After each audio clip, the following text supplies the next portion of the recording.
Muy buenas tardes, jóvenes estudiantes. Vamos a dar inicio al curso de Derecho Penal General de la doctora Julia Sáenz. Este es el curso correspondiente al salón segundo año AB diurno. Hoy es martes 31 de agosto de 2021. Fíjense, muchachos, que les dije que el segundo semestre es una maravilla porque se va como agua entre los dedos. Ya se acabó agosto, entramos en septiembre, mañana, el noveno mes del año, y esto se acabó. Bien, vamos a empezar.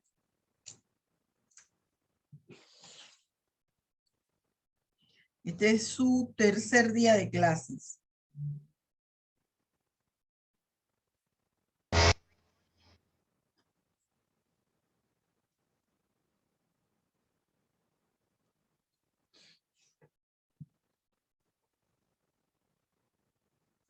Espero que estén estudiando bastante.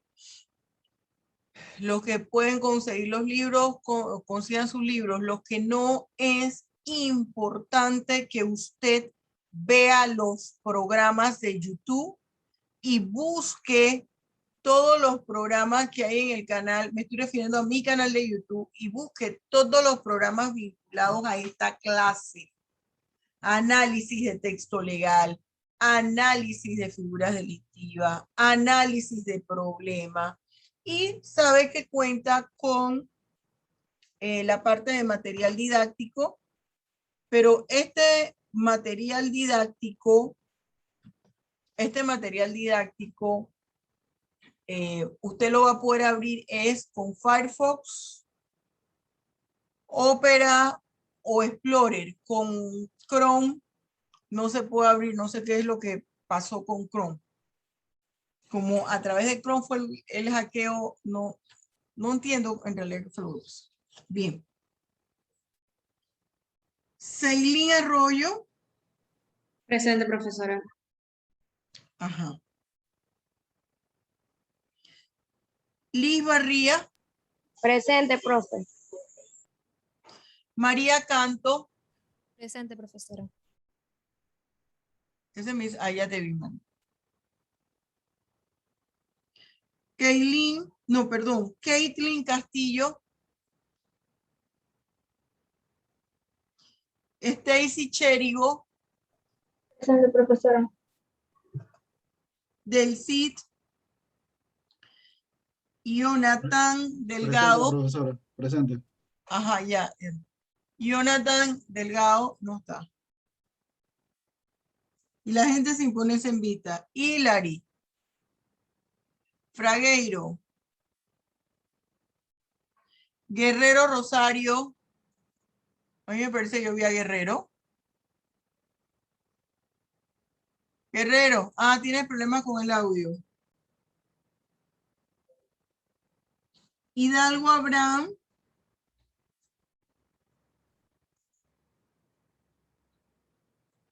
Hidalgo Abraham no está. Ashley Bargen. Tampoco está. Vanessa Jaramillo.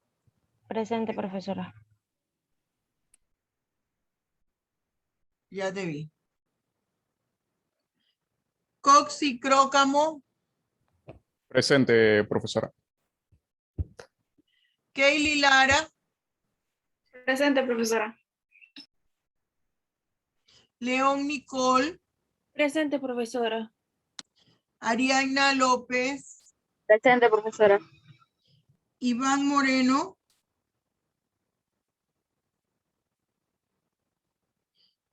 Olivar Díaz Milagros. Angélica Ortega. Presente, profesora. Ortiz Arielis. Aquí viene entrando Arielis. Papazori. ¿Dónde está? Ahí estaba aquí la primerita que entró. Ajá. Peña Karen. Karen fue la segunda. Presente, profesora. Tatiana Pérez. Presente, profesora. ¿Cuál fue? Que no la ubiqué. Pérez. Ah, ya. Bien. Sánchez Yorleni. Presente, profesora. Sánchez Maica.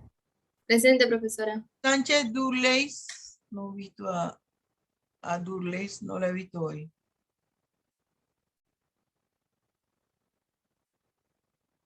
Stone Street Alexander. Yo voy a poner retirado porque ya está en la tercera clase y no ha venido. Retirado. Tardencilla Bexaida. Presente, profesora. Tejera Milagros. Presente, profesora. Ureña Robin. Yo vi a Ureña que entró, yo le di entrada. Ahí está Robin. ¿Tienes problema con el audio?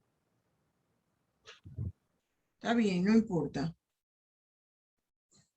Y Gisare, que también vi a Presente, Gisare. profesora. Hilary, ponte en vista, por Dios.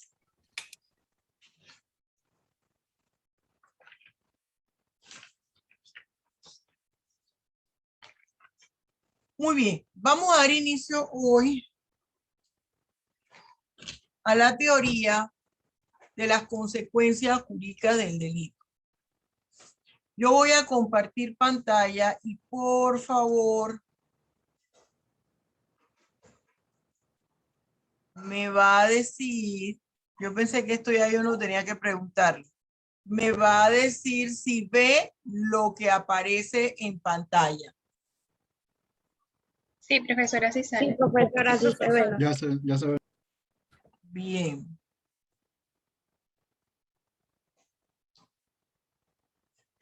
Bien, jóvenes. Vamos a dar hoy lo referente a las teorías de las consecuencias jurídicas del delito. Espérense un momentito que voy aquí a cerrar ahora sí. ¿Lo sigue viendo? Sí. Sí, profesora. Sí, perfecto. Bien, vamos a dar inicio hoy a las teorías de las consecuencias jurídicas del delito, primera parte. ¿Qué pasa con las teorías de las consecuencias jurídicas del delito? Yo les explico a cada uno de los estudiantes, siempre les digo que todos los actos, todo lo que uno realiza en la vida genera una consecuencia. A veces positiva, a veces negativa. Cuando esa consecuencia es negativa y afecta intereses de terceros, es probable que esa persona haya incurrido en la comisión de actos que han sido prohibidos por el Estado a través de su derecho positivo.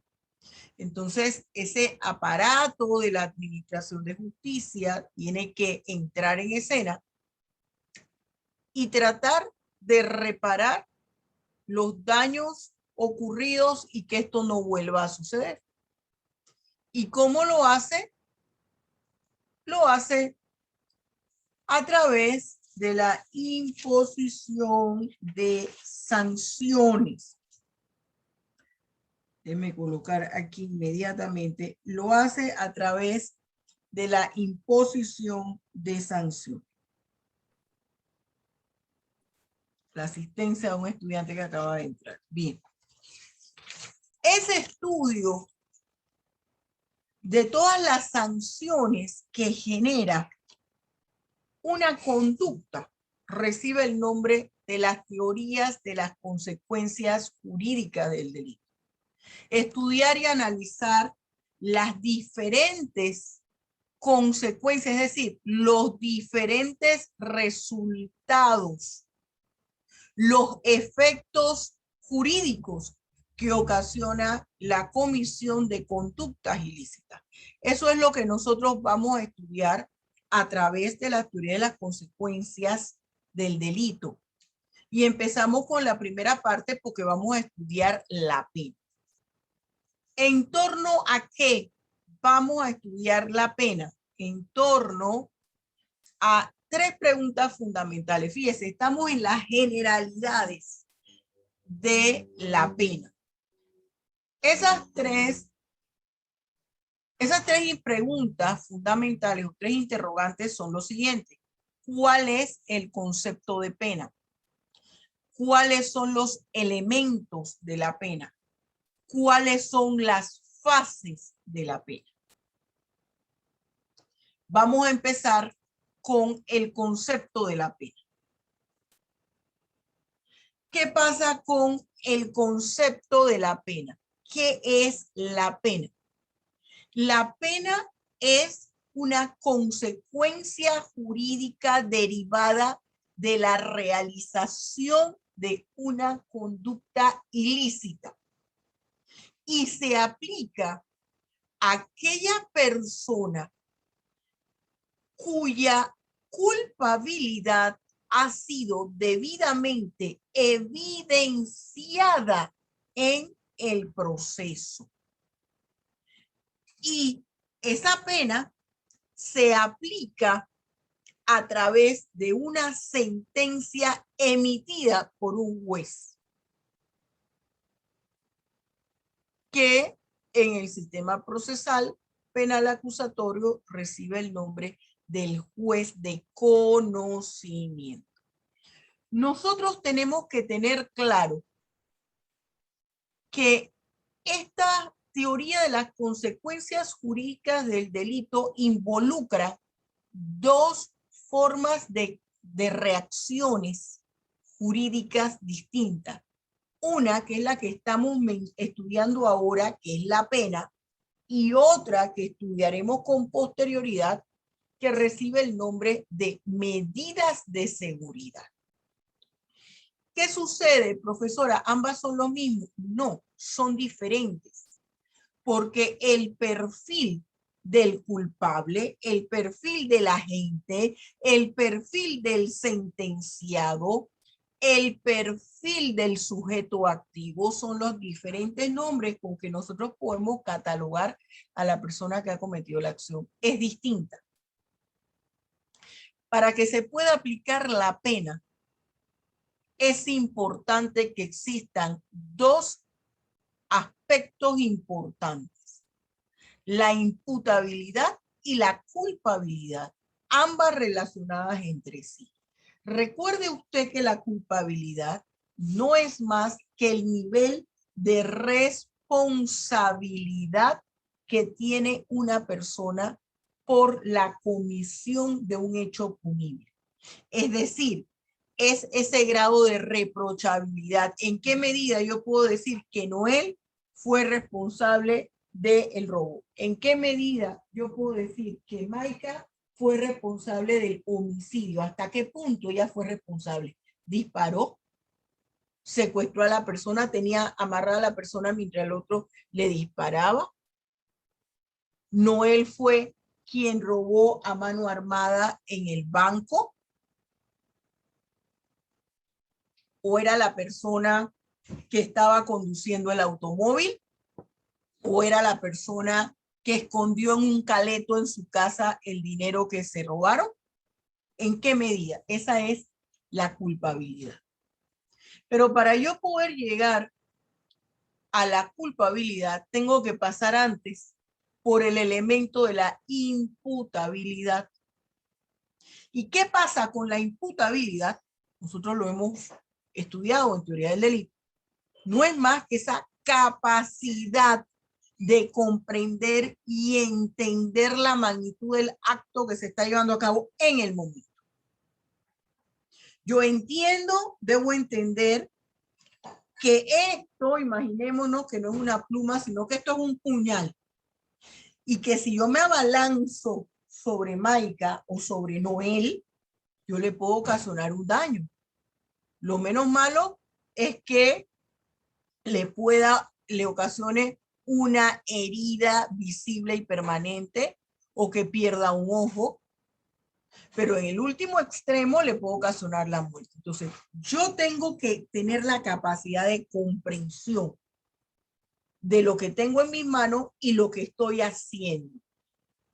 Habla ahora la doctrina, que yo no estoy del todo de acuerdo, en el momento en que está realizando el acto. Y me dice la imputación objetiva. Tengo que entender que mi acto conlleva un riesgo y debo prever ese riesgo y de suceder, poder responder como las personas esperan que respondan. Si va una persona conduciendo su vehículo a motor y atropella a alguien, ¿qué es lo que se espera? Que la persona eche para atrás y ahora sí le pase bien la llanta por la cabeza. No, que se baje del carro, llame a la policía, llame a la ambulancia, preste los primeros auxilios. Bien. El otro aspecto que va a conllevar para determinar esa culpabilidad está vinculado con la edad de la persona. Esa capacidad primero de comprensión, profesora, que usted me estaba hablando, hay que hacer referencia a que yo entienda a la salud mental del individuo. Tiene que estar en óptima salud mental.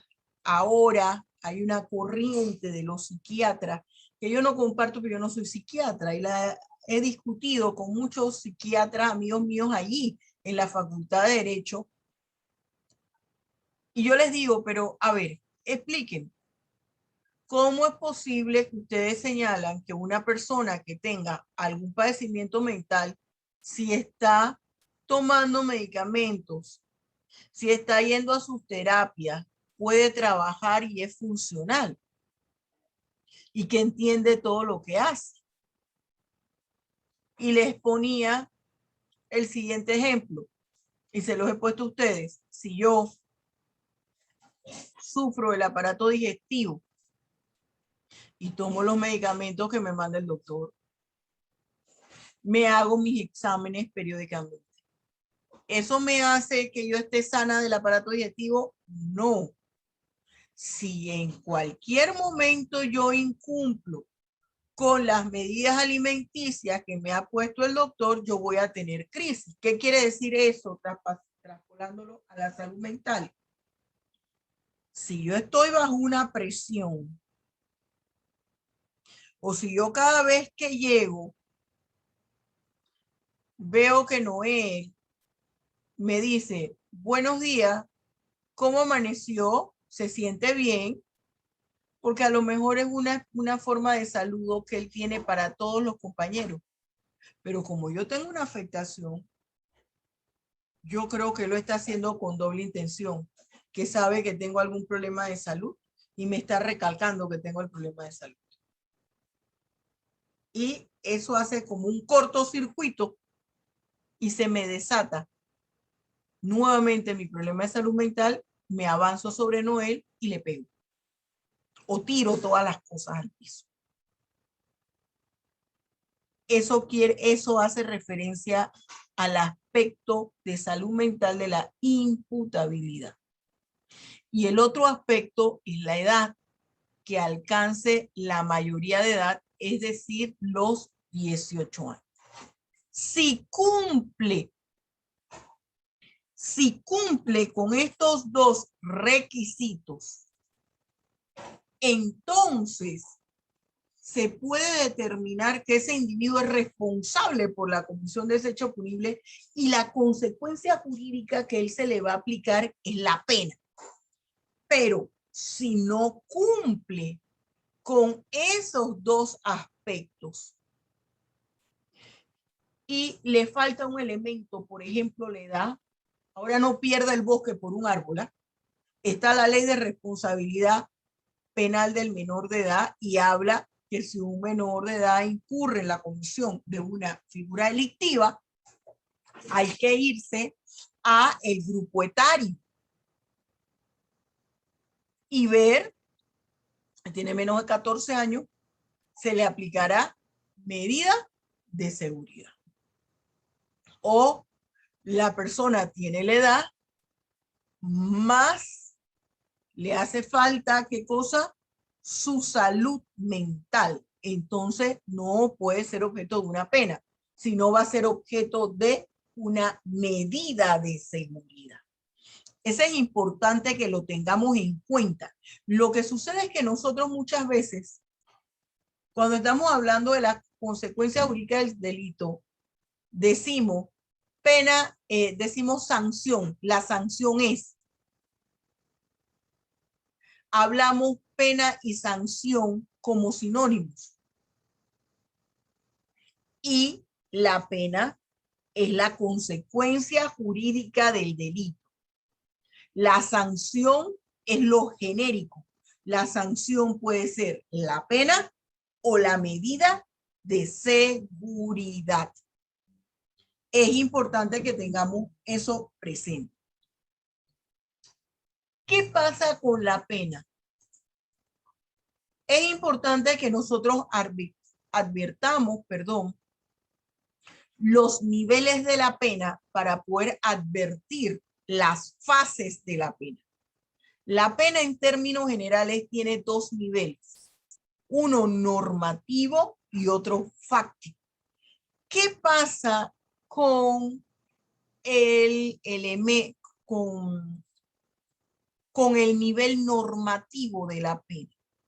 El nivel normativo de la pena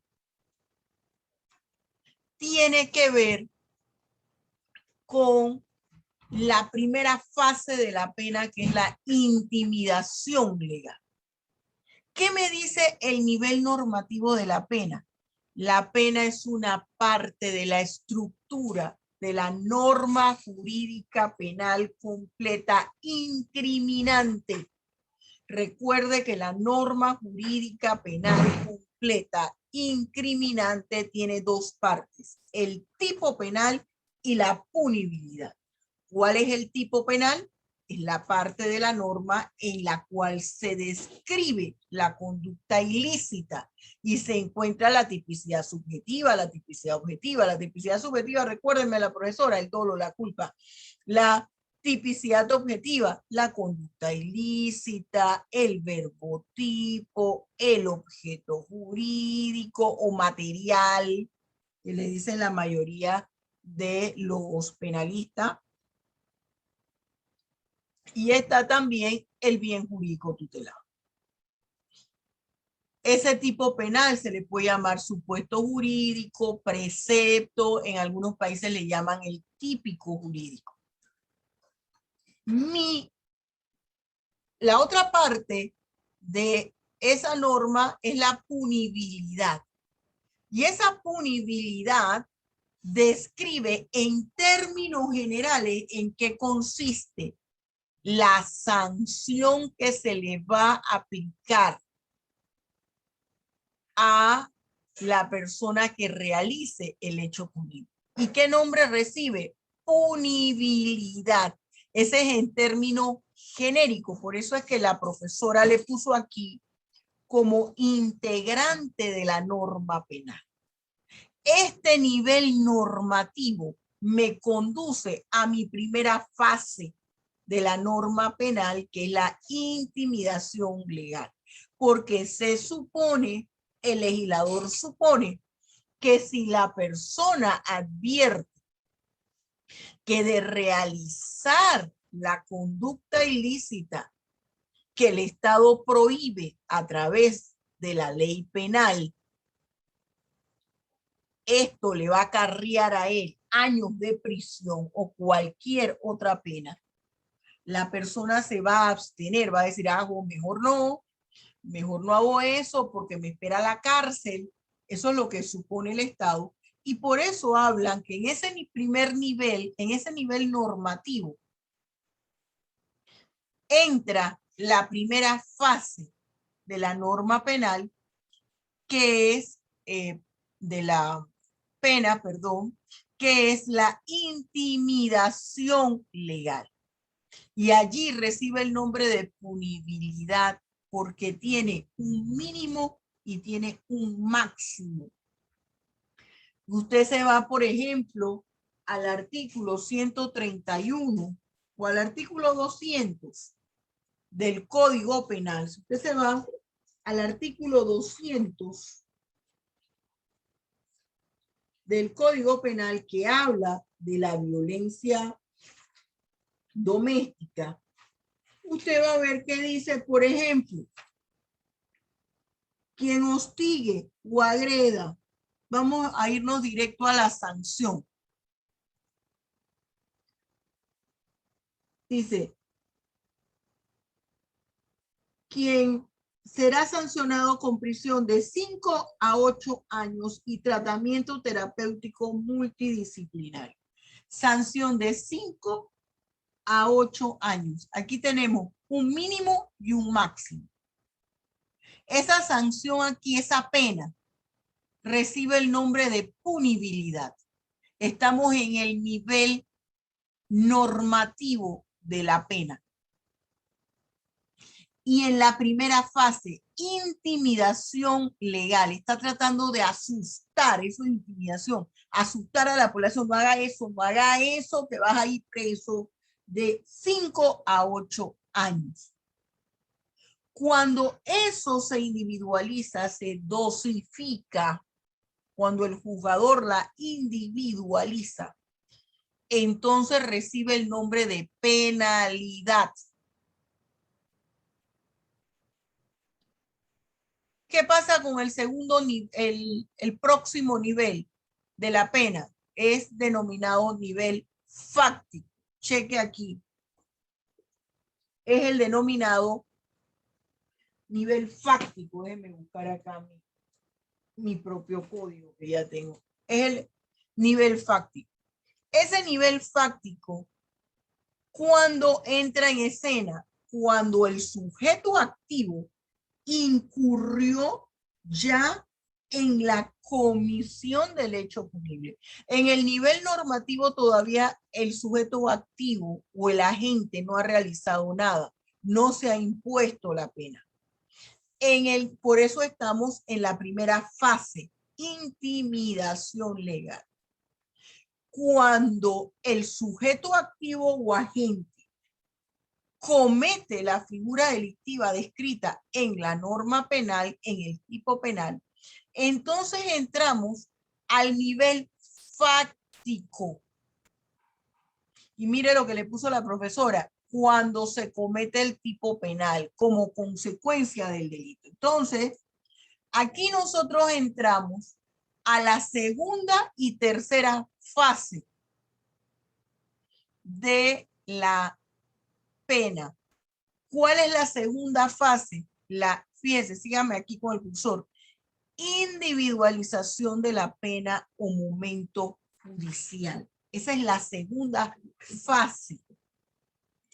Aquí yo les explico a mis estudiantes, les explicaba a sus compañeros de los otros cursos, que esta es una evidencia. ¿Una evidencia de qué cosa, profesora? Es que el derecho procesal penal forma parte del derecho penal. Que el derecho procesal penal no es una ciencia, con el perdón de los expertos. Es una disciplina que forma parte de la ciencia jurídica denominada derecho penal. Esa individualización de la pena, que no es más que la dosimetría de la pena, es un proceso de naturaleza procesal, un procedimiento de naturaleza procesal, es un procedimiento, ese es el término adecuado, de naturaleza procesal, a través de la cual el juez, luego de valorar todas las piezas procesales presentes en el expediente, determinará la pena a los sujetos activos que participaron y que actuaron en la comisión del hecho punible. Y para poder realizar esa individualización de la pena, van a tomar en cuenta el artículo 79 del Código Penal. Y ese artículo 79, voy a poner esto antes de que suba. Ese artículo 79 del Código Penal que yo les he señalado a ustedes, tatúeselo en la mente. Me señala, me indica a mí, le indica al juez todos los aspectos que debe tomar en cuenta al momento de individualizar la pena. Y dice, el juez dosificará la pena tomando como fundamento los siguientes aspectos objetivos y subjetivos. Y allí se encuentran varios ítems. Hay 7 ítems. Habla de la magnitud de la lesión o el peligro y la mayor o menor voluntad de dañar, las circunstancias de modo, tiempo y lugar, la calidad de los motivos determinantes, la conducta del agente antes, en el mismo momento o después de cometer el hecho punible, la importancia del bien, las condiciones de inferioridad o superioridad de la víctima, entre la víctima y el agente, las demás condiciones personales, quién era esa persona, del sujeto activo o pasivo. Eso se lo aporta el derecho penal. Me hace muchas preguntas, bueno, profesora, pero ¿cómo es que se individualiza esa pena? ¿Y cuál es la tabla para saber que es una semana, 3 días, 4 años, 9 meses? ¿La tabla cuál es? La que establece el propio Código Penal al momento que señala la sanción, la punibilidad de cada figura delictiva. Por ejemplo, les decía, en ese artículo 200 que me habla de la violencia doméstica, está estableciendo la sanción de 5 a 8 años.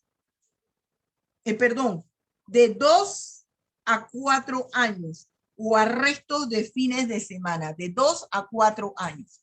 Entonces, el juez, en atención a la sana crítica, ¿qué es la sana crítica? La sana crítica es la combinación del conocimiento académico que tenga el juez, de la experiencia profesional, de su lógica y sentido común. Él va a reunir todos esos elementos, los va a aplicar para analizar la norma y aplicarla y determinar si impondrá una sanción de 2 años o de 4 años. Esa es en realidad la tabla, que a veces hay que hacer un proceso matemático y hay una clase que yo quiero que usted la vea en YouTube, aunque yo la voy a dar nuevamente en mi canal de YouTube que se llama Individualización de la Pena, primera parte. Le hago esa operación matemática ahí. ¿Cómo que la operación matemática, profesora? Bueno, claro, porque si hay alguna agravante, entonces yo tengo que fijarme, el juez tendrá que fijarse cuánto se aumenta la agravante. A veces dicen el 2/3 de la pena, que no supere el máximo de la pena, o que no supere el doble del máximo, que no supere el doble del mínimo, por ejemplo.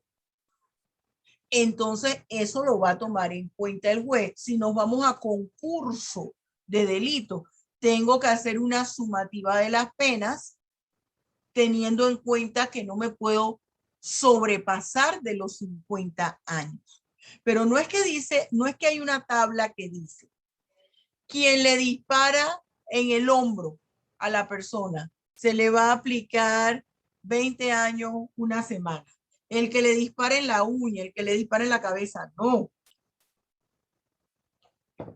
La tabla es la que establece cada figura delictiva en su punibilidad, un mínimo y un máximo. Individualizar la pena es que de ese mínimo y ese máximo, el juez va a decir, bueno, aplico el mínimo, aplico el máximo. ¿Qué sanción, qué pena yo voy a aplicar? ¿Hay agravantes? Tengo que aumentar la pena. ¿En qué proporción la tengo que aumentar? Y ahí entra entonces esa aplicación matemática. Disminuir, ¿en qué medida tengo que disminuir? Pero si no, aplicará cuál es su tabla que establece el mínimo o establece el máximo. Eso es importante que usted lo tenga en cuenta. ¿Por qué usted dice, profesora, que esta fase es de naturaleza procesal penal? Porque la realiza la Administración de Justicia a través del juez, con fundamentación en el derecho penal, en el Código Penal.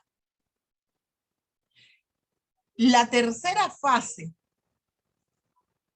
constituye el periodo de cumplimiento o ejecución penitenciaria. Es decir, aquí ya el juez impuso la sanción. Aquí ya el juez dijo al que incurrió en violencia doméstica, bueno, te voy a aplicar los 4 años. Y además vas a tener un tratamiento terapéutico multidisciplinario. O solamente te voy a aplicar los 4 años. Por decir algo, estoy inventando. Ahorita lo que quiero es que vea el periodo de cumplimiento o de ejecución de la pena. Entonces, ya se aplicó la pena a través de una sentencia. Ahora, esa sentencia hay que ponerla en práctica. Ya sale de las manos del juez de conocimiento y entra en el campo del juez de cumplimiento y esa persona pasa al sistema general penitenciario. Porque va al momento de cumplir, por eso se llama cumplimiento o ejecución penitenciaria. Va a cumplir la pena impuesta por el juez.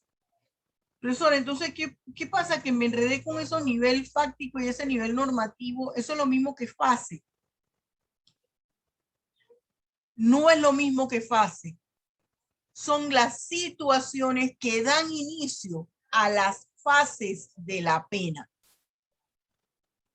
El normativo me está diciendo que para que se inicie la primera fase de la pena, se tiene que dar una amenaza a la sociedad, a la población. ¿Cuál es esa amenaza? La intimidación legal.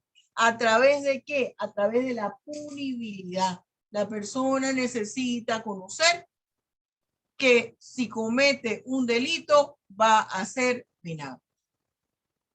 El nivel fáctico es cuando ya el agente incurrió en la comisión de una figura delictiva y se inicia, se activa el aparato de la Administración de Justicia a través del Ministerio Público. ¿Cuáles son los elementos de la pena? Nosotros vamos a mencionar aquí 7 elementos de la pena. La imposición de un mal por otro mal cometido, es decir, se ha incurrido en la comisión de un delito. No le vamos a dar besitos al agente o victimario. Le vamos a aplicar una pena que a nadie le gusta porque se le va a restringir los derechos. La proporcionalidad entre delito y pena. Ese es el segundo elemento. El tercer elemento es que hay una privación de bienes jurídicos. ¿Cuál es el principal bien jurídico el cual se priva? La libertad de tránsito. Hay otros delitos de los cuales se le puede privar al victimario, pero fundamentalmente es la privación de bienes jurídicos como la libertad. El próximo elemento dice determinada abstractamente en el precepto legal. El siguiente elemento de la pena es el que forma parte del precepto legal, el que recibe el nombre de la punibilidad, el que forma parte de la estructura de la norma penal. El siguiente elemento se constituye el objeto fundamental, está en la culpabilidad del sujeto. Le hice la explicación al principio. de la culpabilidad y la imputabilidad, los dos aspectos, los dos elementos fundamentales de la constitución de un delito, que son los que abren la puerta para que se establezca la pena como una consecuencia jurídica del delito a un caso concreto. Porque si no, debíamos abrir la puerta ya no a una pena, sino a una medida de seguridad. Retribución directa con el hecho delictivo realizado y la sanción descrita en la norma penal. ¿Cuáles son las características que ya la debemos advertir con todo lo que hemos dado? Es un mal combinado e infligido, un mal a título de retribución, retribución del mal por la comisión de un hecho punible. La pena debe reintegrar el orden jurídico injuriado. ¿Por qué hablamos que la pena debe reintegrar el orden jurídico injuriado? Bueno, porque se entiende que cuando alguien comete un delito, quiere decir que no respetó las prohibiciones y los señalamientos que establece la norma penal. Y al establecerse una sanción, se está diciendo, oye, ojo, como decimos en buen panameño, pela el ojo, mira lo que le pasó al señor Z por cometer peculado. Está preso. Está sancionado a varios años de prisión. Entonces es mejor que hagamos lo que la norma nos dice. Bien, jóvenes. Con esto nosotros hemos concluido el marco conceptual, las generalidades de la pena. Y yo quiero hacer aquí con ustedes lo que he realizado en todos los grupos. Tenemos 7 minutos. Creo que puedo escuchar a 4 personas. Quiero escuchar su opinión. Vamos a hacer una mini plenaria sobre la pena de muerte, cadena perpetua y castración química. A ver.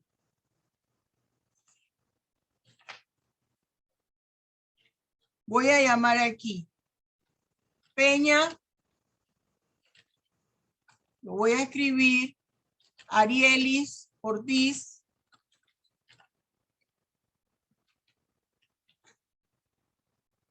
Kaylee Lara. Peña es Karen. Es su opinión. Y Kevin Coxi. Ay, profesora.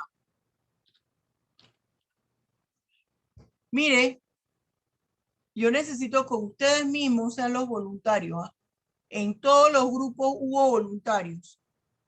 No me gusta el grupo cuando está así silente, todo nice, todo cool. No, no, no, no, no, no, no. Aquí no es para estar así, ¿ah? A ver, empezamos contigo, Karen. Acuérdense que yo todo esto lo voy anotando aquí en mis papeles.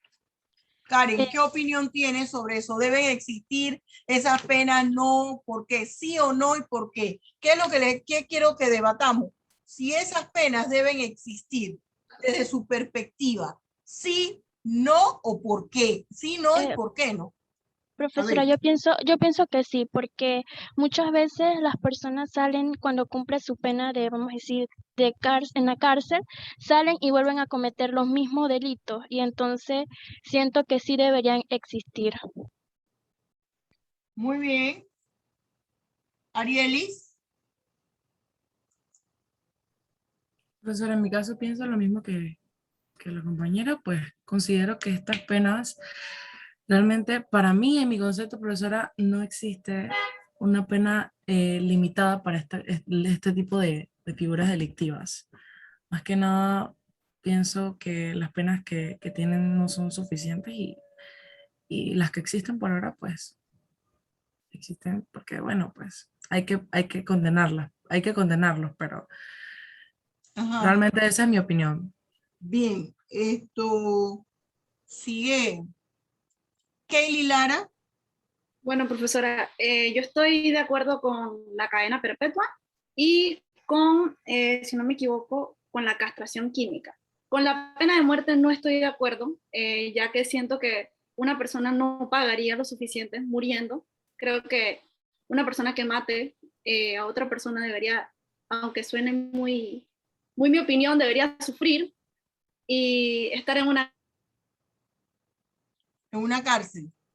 Sí, estar en una cárcel no es grato para nadie, así que a esa persona que tal vez violó, que maltrató, que mató a alguien, para mí es preferible que exista una cadena perpetua o una castración química. Bien. Kevin. Sí. Bueno, en mi caso, profesora, opino que en el caso de la cadena perpetua y la castración química sí estaría de acuerdo, pero tenemos que acompañar también el tema de la cadena perpetua con la problemática que tenemos actualmente en nuestras cárceles, que es que las personas entran a nuestras cárceles, a los llamados centros de rehabilitación, pero no se rehabilitan. Entonces, es por ello también que no estoy a favor de una pena de muerte, ya que siento de que la pena de muerte tampoco es una solución muy ética o moral para nuestra sociedad actual, pues. Entonces, debemos acompañar el tema de la cadena perpetua y la castración química con tener cárceles que de verdad rehabiliten a las personas que ingresan para que vuelvan a su vida en sociedad. Muy bien, Kevin. Muy bien. Tu punto de vista. ¿Alguien quiere opinar? Profesora, ¿puedo decir algo breve? Sí, Ariadna López. Muy bien. Dime, Ariadna. Respecto a lo que dice Kevin en la parte de la pena de muerte, en mi concepto, él mezcla lo ético, pero siento que una persona que comete un crimen grave sale mucha defensa de derechos humanos, pero creo que esa persona pierde sus derechos humanos realmente al momento de realizar un crimen porque le está arrebatando, póngase que si mata a alguien, le arrebata el derecho de vida a esa persona. Así que no creo que la parte de derechos humanos entre en pagar un crimen. Pues. En ese concepto yo creo que las tres deberían ser aplicables porque ya la persona decidió cometer el crimen y tentó contra vidas de personas. Pues. Muy bien, Ariadna. Vamos, Rosario, Noel y Liz. A ver, Rosario. ¿Se me escucha, profesora? Sí. Ok, bueno, en mi opinión yo siento que la pena de muerte sí debe ser aplicada, pero a ciertos casos. Por ejemplo, cuando se realiza homicidio y violaciones. Sin embargo, el tipo de delitos como tráfico de drogas, robo, ese tipo como que más bien como quizás cadena perpetua, pero siento que los casos de homicidio, violaciones, pedofilia, todo eso sí es como que más fuerte y sí siento que sí debería aplicarle la pena de muerte y la castración. Muy bien. ¿Del CID? Sí, profesora. Bueno, mi punto de vista es un poco radical en ese aspecto y yo sí pienso que deben existir las tres penas, por así decirlo. También, como decía el compañero Coxi, debe hacerse como una reestructuración del sistema penitenciario que funcione de la manera correcta. Y también opino que debería como trabajarse la parte del órgano judicial aquí en Panamá, ¿no? Que como vemos acá a ratos muchas cuestiones de corrupción y todo eso. Pienso que si se van a instituir esas tres penas, debería ser como, o sea, como que tratar de minimizar la corrupción, porque, o sea, condenar a una persona a muerte, a una castración química, a una cadena perpetua, pues yo pienso que es algo bastante serio y se debe manejar de la manera correcta. Esa es mi opinión, profe. Muy bien. Liz.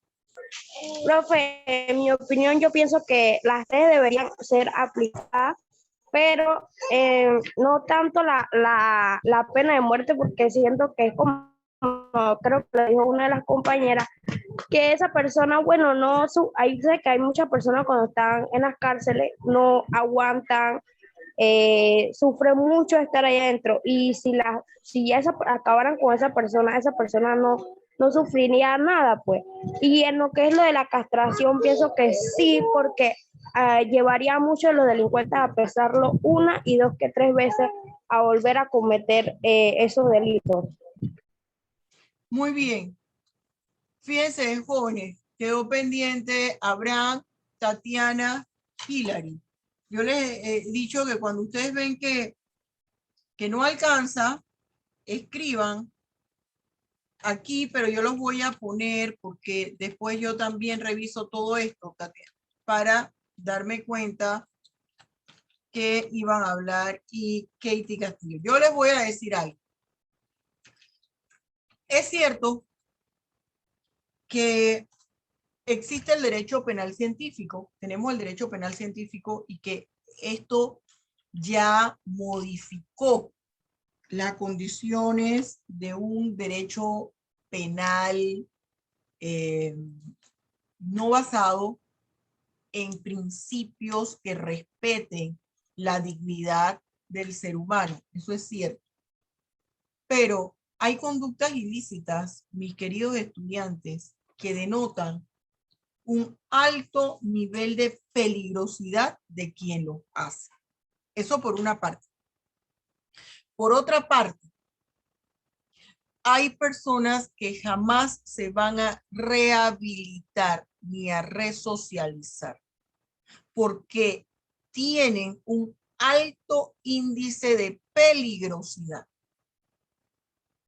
Con esas personas hay que hacer algo. Mire, hay estudios, sobre todo las personas que incurren en delitos de naturaleza sexual. Una persona que incurre en delitos de naturaleza sexual tiene un alto nivel de peligrosidad y no hay nada que lo cambie. Absolutamente nada. Y yo quiero decir algo. Aquí no podemos inmiscuir el aspecto religioso. El que fue violador una vez va a ser violador 2 y 3 veces. Hay estudios que yo los invito a que ustedes a través de mi sitio web hagan enlace con la UNAM, Universidad Nacional Autónoma de México, y ponga allí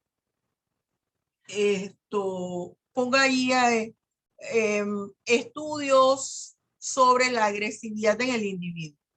¿Y qué señalan? Todos nosotros tenemos una parte en nuestra cabeza, en nuestro cerebro, yo no soy psiquiatra ni psicóloga, que está vinculada a la agresividad. Pero las personas que incurren en delitos de naturaleza sexual, sean hombres o mujeres, porque ambos pueden incurrir en ella, esa parte del cerebro que tiene que ver con la agresividad es un poco mayor. No es que andan con un chichón en la cabeza, no.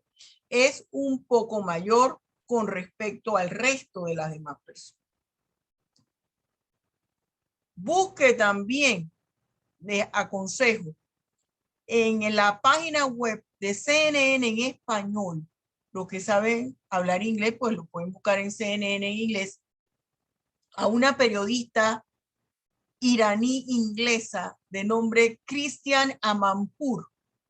Christiane Amanpour hizo hace años atrás un reportaje en la famosa Carrera de la Muerte.